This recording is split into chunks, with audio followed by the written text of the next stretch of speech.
이란 북서부 자잔주에서 발생한 대형 폭발은 단순한 사고로만 보기 어려운 질문을 남기고 있습니다. 이란 매체에 따르면 이 폭발로 최소 14명의 혁명수비대 관련 인원이 사망했고 일부 인원은 부상을 입어 치료를 받고 있는 것으로 전해졌습니다. 공식 설명은 비교적 단순합니다. 전쟁 기간 중 떨어졌지만 폭발하지 않은 미확인 폭발물이 뒤늦게 처리되는 과정에서 사고가 발생했다는 것입니다. 다시 말해 과거 이스라엘 전투기나 미국 측 공습 과정에서 남겨졌을 가능성이 있는 불발탄이 뒤늦게 터졌다는 설명입니다. 그러나 문제는 바로 여기에서 시작됩니다. 이란 당국이 내놓은 설명이 완전히 불가능한 이야기는 아니지만 지금의 이란 상황에서는 그 설명만으로 모든 의문이 사라지지 않기 때문입니다. 특히 이란 내부의 인터넷 접근이 2달 넘게 강하게 제한되어 있다는 점은 이 사건을 더욱 불투명하게 만듭니다. 정상적인 상황이라면 현장 영상, 주민 증언, 독립언론의 확인, 외부 전문가의 분석이 뒤따라야 합니다. 하지만 정보 흐름이 막힌 사회에서는 하나의 사건이 발생해도 외부 세계가 확인할 수 있는 것은 매우 제한적입니다. 이란 매체가 사건 발생 자체를 보도했다는 점에서 폭발이 실제로 일어난 것은 상당히 가능성이 높아 보입니다. 그러나 정확히 무엇이 폭발했는지, 누가 그것을 옮기고 있었는지, 왜 그 장소에 그렇게 많은 혁명수비대 인원이 있었는지, 그리고 이 사건이 정말 우연한 사고였는지는 여전히 명확하지 않습니다. 이처럼 정보가 닫혀 있을수록 공식 발표는 설명이 아니라 또 다른 의문으로 받아들여지기 쉽습니다. 더 큰 문제는 이 폭발이 고립된 사건처럼 보이지 않는다는 점입니다. 최근 몇 주 동안 이란 내부에서는 혁명수비대와 관련된 인물들의 갑작스럽고 설명하기 어려운 사망 소식이 이어졌다는 이야기가 나왔습니다. 물론 이런 사건들을 하나로 묶어 누군가가 조직적으로 움직이고 있다고 단정할 수는 없습니다. 지금 필요한 것은 성급한 결론이 아니라 신중한 관찰입니다. 그러나 적어도 이란 내부의 분위기가 평온하지 않다는 사실만큼은 분명해 보입니다. 한 번의 폭발은 사고일 수 있습니다. 두 번의 사고도 우연일 수 있습니다. 하지만 비슷한 종류의 불확실한 사건이 반복되기 시작하면 사람들은 자연스럽게 묻게 됩니다. 이것이 정말 단순한 실수의 연속인가? 아니면 이란 내부의 보안 체계가 흔들리고 있다는 신호인가? 이번 폭발이 특히 주목받는 이유는 시점 때문입니다. 원문에서 언급된 흐름을 보면 이 사건은 4월 7일 휴전이 시작된 이후 가장 많은 사망자가 발생한 사건으로 해석될 수 있습니다. 휴전은 말 그대로 총성이 멈춘 상태를 의미하지만 그것이 긴장의 종료를 뜻하지는 않습니다. 중동에서 휴전은 종종 다음 충돌을 막기 위한 안정장치가 아니라 다음 결정을 준비하는 불안정한 정지 상태가 되곤 합니다. 이란 역시 지금 그런 시간 속에 놓여 있습니다. 겉으로는 전면전이 멈춘 것처럼 보이지만 내부에서는 정보 통제가 계속되고 있고 외부에서는 이스라엘과 미국의 압박이 완전히 사라지지 않았습니다. 이런 상황에서 혁명수비대 인원 다수가 한꺼번에 사망한 폭발은 단순한 군사사고 이상의 정치적 의미를 갖게 됩니다. 며칠 전에는 이스라엘이 협상 실패를 공식화하고 이란 시설에 대한 재타격을 승인할 수 있다는 보도가 나왔다는 점도 이 사건을 더 민감하게 만듭니다. 사실 이런 종류의 보도는 최근 들어 여러 차례 반복되어 왔기 때문에 그 자체만으로 곧바로 전쟁 재개를 의미한다고 볼 수는 없습니다. 그러나 이스라엘 국방장관이 이란 정권이 앞으로도 이스라엘을 위협하지 못하도록 다시 행동해야 할 수도 있다고 말한 대목은 가볍게 넘기기 어렵습니다. 이 발언이 곧 자잔주 폭발의 배후를 설명한다는 뜻은 아닙니다. 이스라엘이나 미국이 이번 사건과 관련되어 있다고 단정할 근거도 없습니다. 다만 이런 발언과 보도가 이어지는 가운데 이란 내부에서 대형 폭발이 발생했다는 사실은 이 사건을 국제안보의 큰 흐름 속에서 바라보게 만듭니다. 그렇기 때문에 이번 사건의 핵심은 누가 즉시 범인인지 찾는 데 있지 않습니다. 더 중요한 것은 이란이 지금 얼마나 복잡한 압박 속에 놓여 있는가를 보는 것입니다. 외부에서는 이스라엘의 경고와 미국의 협상 압박이 이어지고 있습니다. 내부에서는 인터넷 제한과 사회적 긴장이 계속되고 있습니다. 군사 조직은 자신들의 통제력을 보여주어야 하지만 바로 그 조직 안팎에서 의심스러운 사건들이 발생하고 있습니다. 이런 상황에서 자잔주의 폭발은 하나의 사고 보고서로 끝나지 않습니다. 그것은 이란이 여전히 모든 것을 통제하고 있다고 말하고 싶어하는 순간 오히려 통제의 틈이 보이기 시작했다는 신호처럼 읽힙니다. 이제 질문은 더욱 날카로워집니다. 만약 이것이 정말 불발탄 처리 과정에서 벌어진 사고라면 왜 그렇게 큰 피해가 발생했는가? 만약 단순한 사고가 아니라면 이란 내부 또는 외부에 어떤 힘이 움직이고 있는가? 그리고 무엇보다 이란 지도부는 이 사건을 어떻게 받아들이고 있을까? 겉으로는 전쟁이 멈춘 것처럼 보이지만 실제로는 휴전 이후의 시간이 더 위험할 수도 있습니다. 총성이 잠잠해진 사이 각 진영은 다음 선택지를 계산하고 있고 이란 내부에서는 정보와 불신, 불안이 서로 뒤엉키고 있습니다. 바로 이 지점에서 우리는 폭발 그 자체보다 더 깊은 문제를 보게 됩니다. 이란이 두려워하는 것은 외부의 공습만이 아닐 수 있습니다. 어쩌면 지금 테헤란을 가장 긴장시키는 것은 국경 밖의 적보다 국경 안에서 커지고 있는 불확실성일지도 모릅니다. 그런데 이 사건을 외부의 공격 가능성만으로 바라보면 이란이 지금 처한 더 깊은 문제를 놓치게 됩니다. 원문에서 중요한 전환점은 바로 여기입니다. 폭발의 배후가 이스라엘인지 미국인지 혹은 단순한 사고인지는 아직 확인되지 않았습니다. 그러나 이란 내부의 정치인들이 스스로 드러내고 있는 불안은 훨씬 더 분명합니다. 이란 지도부가 정말 두려워하는 것은 외부에서 날아오는 미사일만이 아닐 수 있습니다. 그들이 더 민감하게 반응하는 것은 거리로 나올 수 있는 시민들, 다시 연결될 수 있는 인터넷, 그리고 통제 밖에서 움직일 수 있는 여론입니다. 이란 의원 사베티는 국제 인터넷 접속 제한이 전쟁 상황 때문에 유지되고 있다고 설명했습니다. 하지만 그의 말 속에는 단순한 보안 논리보다 더 큰 공포가 들어 있었습니다. 그는 인터넷이 완전히 다시 열리면 무장한 세력이나 외부와 연결된 사람들이 온라인 네트워크를 통해 집회를 조직할 수 있다고 말했습니다. 이 발언은 매우 중요합니다. 왜냐하면 이것은 외부 관찰자가 추측한 말이 아니라 이란 체제 안에 있는 정치인이 공개적으로 인정한 우려이기 때문입니다. 다시 말해 이란 당국은 인터넷을 단순한 통신망으로 보지 않고 있습니다.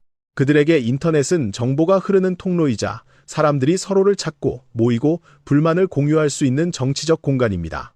사베티는 또한 1월 8일과 9일에 있었던 전국적 봉기를 언급하며 인터넷 제한이 풀릴 경우 비슷한 상황이 다시 벌어질 수 있다고 경고했습니다.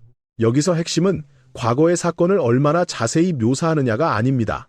더 중요한 것은 이란 지도부가 그 기억을 아직도 현재의 위험으로 받아들이고 있다는 점입니다.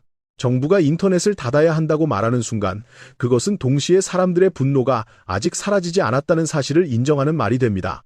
겉으로는 국가 안보를 말하지만 실제로는 사회 내부의 불신과 불만이 다시 조직될 가능성을 두려워하는 것입니다. 인터넷 차단은 단순히 정치적인 문제로 끝나지 않습니다. 현대 사회에서 인터넷은 경제 그 자체입니다. 상점은 결제를 해야 하고, 기업은 해외와 연락해야 하며, 학생은 자료를 찾아야 하고, 가족은 멀리 있는 사람과 소통해야 합니다. 인터넷이 막히면 사람들의 일상도 함께 막힙니다. 하지만 이란 당국은 경제적 손실을 감수하면서도 제한을 유지하고 있습니다. 이것은 체제가 지금 무엇을 더 두려워하는지를 보여줍니다. 경제가 흔들리는 것보다 사람들이 서로 연결되는 것을 더 위험하게 보는 것입니다. 그리고 이런 선택은 단기적으로는 통제를 강화할 수 있어도 장기적으로는 사회 전체의 불신을 더 키울 수밖에 없습니다. 여기에 더해 이란 내부에서는 1월 시위와 관련된 사람들에 대한 처벌이 계속되고 있다는 이야기도 이어지고 있습니다. 원문에는 이란 사법부 수장이 국영방송에서 관련 사건들을 신속하고 엄격하게 처리하겠다는 취지의 발언을 하는 장면이 등장합니다. 그는 외부의 비판에 흔들리지 않겠다는 태도를 보였고 국가 안보를 위협한 사람들을 법에 따라 처벌하겠다고 강조했습니다. 이런 발언은 체제가 스스로를 방어하고 있다는 메시지처럼 보일 수 있습니다. 그러나 반대로 보면 지도부가 여전히 내부 반발을 현재 진행형의 위협으로 보고 있다는 뜻이기도 합니다. 더 민감한 대목은 스타링크와 관련된 이야기입니다. 원문에서는 하마 알라딘이라는 두 아이의 아버지가 스타링크를 이용해 인터넷에 접속했다는 혐의로 체포된 뒤 구금 과정에서 숨졌다는 보도가 소개됩니다. 이 부분은 매우 조심스럽게 다루어야 합니다. 아직 외부에서 독립적으로 확인하기 어려운 정보가 있고 이란 내부의 정보 환경 자체가 닫혀 있기 때문입니다. 그러나 이 이야기가 상징하는 의미는 분명합니다. 인터넷에 접속하려는 행위가 한 개인에게 단순한 기술적 선택이 아니라 정치적 위험이 될 수 있다는 것입니다. 누군가에게는 가족과 연락하고 세상 소식을 듣는 도구가 어떤 체제 안에서는 국가 안보를 흔드는 행위로 해석될 수 있습니다. 스타링크는 전쟁이 시작된 뒤 이란에서 금지된 것으로 전해졌습니다. 당국 입장에서는 통제되지 않는 외부 인터넷망이 매우 위험하게 보였을 것입니다. 하지만 시민의 입장에서 보면 이야기는 다릅니다. 공식 인터넷이 막힌 상황에서 외부와 연결하려는 시도는 생존의 문제이자 정보 접근의 문제일 수 있습니다. 이 차이가 바로 지금 이란 내부의 깊은 균열을 보여줍니다. 정부는 연결을 위협으로 보고 시민은 연결을 숨통으로 봅니다. 정부는 침묵을 안정으로 보고 시민은 침묵을 고립으로 느낄 수 있습니다. 이 두 시선이 충돌하는 순간 인터넷은 단순한 기술이 아니라 권력의 경계선이 됩니다. 그래서 자잔주의 폭발과 인터넷 차단은 서로 다른 이야기가 아닙니다. 하나는 군사적 불안의 장면이고 다른 하나는 사회적 불안의 장면입니다. 겉으로는 전혀 다른 사건처럼 보이지만 둘 다 같은 질문으로 이어집니다. 이란 체제는 지금 정말 모든 것을 통제하고 있는가? 아니면 통제하고 있다는 이미지를 유지하기 위해 점점 더 많은 비용을 치르고 있는가? 외부에서는 이스라엘과 미국의 압박이 계속되고 내부에서는 시민들의 불만과 정보의 갈증이 누적되고 있습니다. 이런 상황에서 지도부가 인터넷을 닫고 반대 목소리에 강경하게 대응하며 동시에 대외 협상까지 관리해야 한다면 그 부담은 결코 작지 않습니다.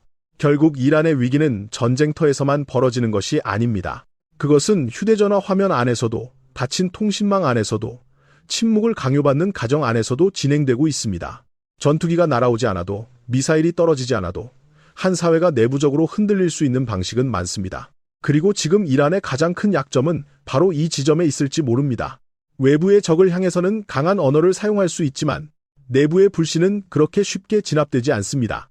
시민들이 무엇을 알고 있는지, 무엇을 공유하는지, 언제 다시 모일 수 있는지에 대한 두려움은 이미 이란 정치의 중심으로 들어와 있습니다. 그리고 바로 그 순간 이란은 또 다른 전선으로 끌려 들어갑니다. 그것은 미국과의 협상 테이블입니다. 이제 시선은 다시 협상 테이블로 옮겨갑니다. 이란 내부에서는 폭발과 인터넷 통제, 사회적 불안이 겹쳐지고 있지만 밖에서는 미국과의 협상이 여전히 결론을 내지 못하고 있습니다.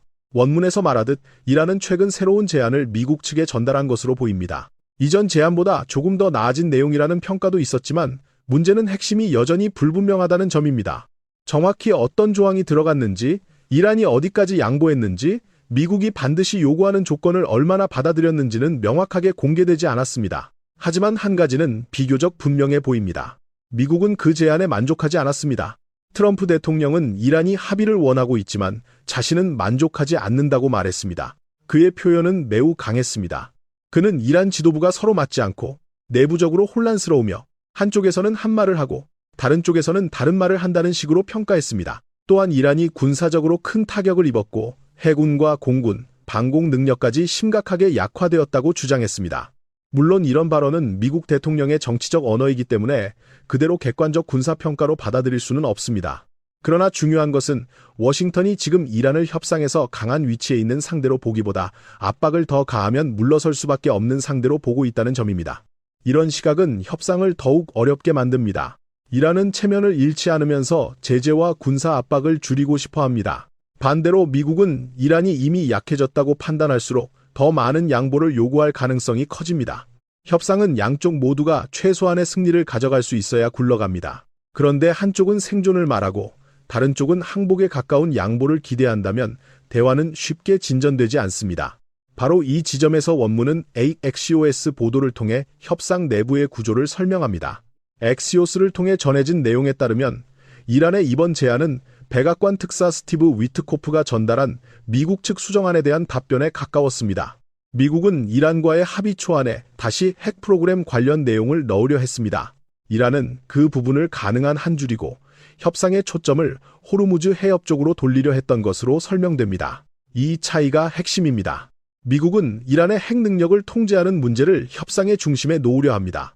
반면 이란은 호르무즈 해협이라는 전략적 카드와 지역 안보 문제를 이용해 자신들의 협상력을 유지하려고 합니다. 호르무즈 해협은 단순한 바다가 아닙니다. 세계 에너지 흐름에서 매우 민감한 목줄과 같은 곳입니다. 이란이 이 카드를 언급하는 순간 협상은 단순히 핵시설과 제재의 문제가 아니라 원유 운송, 해상 안보, 중동 전체의 긴장 문제로 확대됩니다. 이란 입장에서는 핵 문제만 테이블 위에 올려놓으면 자신들이 불리하다고 느낄 수 있습니다. 그래서 호르무즈 해협을 강조하면 미국과 동맹국들이 부담을 느끼고 더 넓은 거래를 생각할 것이라고 계산할 수 있습니다. 하지만 미국 입장에서는 이것이 오히려 핵심을 흐리는 전략처럼 보일 수 있습니다. 워싱턴이 원하는 것은 분명합니다. 핵 프로그램 문제를 빼고는 안정적인 합의가 될 수 없다는 것입니다. 결국 이란은 미국의 수정안에 조금 더 가까이 다가간 것처럼 보이지만 완전히 받아들이지는 않은 것으로 해석됩니다. 이것이 트럼프가 만족하지 않는다고 말한 이유일 수 있습니다. 이란은 너무 많이 양보하면 내부 강경파의 반발을 감당해야 합니다. 하지만 너무 적게 양보하면 미국은 협상이 의미 없다고 판단할 수 있습니다. 이란 지도부가 분열되어 있다는 트럼프의 발언도 바로 이 지점을 겨냥합니다. 강경파도 합의를 원하지만 그들이 원하는 합의와 외교 라인이 받아들일 수 있는 합의가 같지 않을 수 있습니다. 겉으로는 한 국가가 협상하는 것처럼 보이지만 실제로는 여러 권력 집단이 서로 다른 계산을 하고 있는 것입니다. 만약 협상이 핵 문제를 해결하지 못한다면 원문은 전쟁이 다시 시작될 가능성을 배제하기 어렵다고 말합니다. 그리고 이 대목에서 미국의 군사적 움직임이 등장합니다. 중동 지역에서 미국의 군사 존재감은 크게 줄어들지 않았고 오히려 보급기와 지원 항공기가 미국 기지와 작전 거점으로 계속 들어가고 있다는 설명이 이어집니다. 이런 움직임은 반드시 곧바로 공격을 의미하지는 않습니다. 하지만 협상 중에도 군사 옵션을 테이블 위에 올려놓고 있다는 메시지로는 충분합니다. 외교가 진행되는 동안에도 군사력은 뒤에서 조용히 압박의 언어로 작동합니다.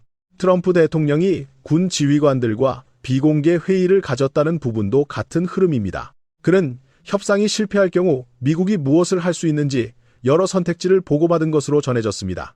그의 발언은 거칠었지만 핵심은 단순했습니다. 하나는 강하게 타격하는 선택지이고 다른 하나는 합의를 시도하는 선택지입니다. 그는 인간적인 차원에서는 군사 행동을 선호하지 않는다고 말했지만 동시에 그것이 선택지로 존재한다는 사실을 숨기지 않았습니다. 이 말은 이란에 보내는 신호이기도 합니다. 미국은 아직 문을 닫지 않았지만 시간이 무한히 주어진 것은 아니라는 메시지입니다. 이렇게 보면 이란은 세 개의 압박 속에 갇혀 있습니다. 첫 번째는 자잔주의 폭발이 보여준 안보 불안입니다. 공식적으로는 불발탄 사고라고 설명되지만 정보가 닫힌 상황에서는 의문이 쉽게 사라지지 않습니다. 두 번째는 인터넷 통제와 시민 불만이 보여주는 내부 불안입니다. 당국은 인터넷을 열면 다시 대규모 불안이 생길 수 있다고 우려하고 바로 그 우려가 체제의 약점을 드러냅니다. 세 번째는 미국과의 협상에서 오는 외교적 압박입니다. 핵 문제를 피하려 하면 미국이 만족하지 않고 핵 문제를 받아들이면 내부 강경파를 설득해야 합니다. 어느 쪽도 쉬운 길이 아닙니다. 그래서 이번 이야기는 단순히 이란의 한 지역에서 발생한 폭발로 끝나지 않습니다. 그것은 지금 이란이 어떤 위치에 서 있는지를 보여주는 하나의 창문에 가깝습니다. 휴전은 있었지만 평온은 오지 않았습니다. 협상은 이어지고 있지만 합의는 보이지 않습니다. 인터넷은 막혀 있지만 불만까지 사라진 것은 아닙니다. 외부의 압박과 내부의 불신이 동시에 커질 때 국가는 더 강하게 보이기 위해 더 많은 통제를 선택합니다. 하지만 통제가 늘어날수록 사람들은 더 많은 질문을 품게 됩니다. 이란이 앞으로 어떤 선택을 할지는 아직 알 수 없습니다. 미국과의 협상에서 더 큰 양보를 할 수도 있고 호르무즈 해협이라는 전략적 카드를 계속 흔들 수도 있습니다. 내부적으로는 인터넷 제한을 유지하며 불안을 억누르려 할 가능성도 큽니다. 그러나 분명한 것은 지금의 이란이 단 하나의 전선에서 싸우고 있는 것이 아니라는 점입니다. 군사, 사회, 정보, 외교가 하나로 얽혀 있습니다. 그리고 이 복잡한 압박이 계속된다면 다음 위기는 전장에서 시작되지 않을 수도 있습니다. 그것은 닫힌 인터넷망 안에서, 흔들리는 협상장 안에서, 혹은 또 다른 설명하기 어려운 사건 속에서 조용히 모습을 드러낼 수 있습니다. 한국의 시청자에게도 이 문제는 멀리 있는 중동 뉴스만은 아닙니다. 호르무즈 해협의 긴장은 에너지 가격과 해상 운송, 글로벌 시장의 심리에 영향을 줄 수 있습니다. 이란과 미국의 협상은 단순한 양국 관계가 아니라 세계 경제와 안보의 불안정성을 건드리는 문제입니다. 그렇기 때문에 자잔주의 폭발, 인터넷 차단, 핵 협상이라는 각각의 장면은 따로 떨어진 뉴스가 아닙니다. 모두 하나의 질문으로 이어집니다. 이란은 압박 속에서 결국 합의를 선택할 것인가? 아니면 더 위험한 대치를 향해 걸어갈 것인가? 여러분은 어떻게 보십니까? 지금 이란 지도부가 선택할 수 있는 현실적인 출구는 협상일까요? 더 강한 통제일까요? 아니면 또 다른 충돌을 준비하는 길일까요?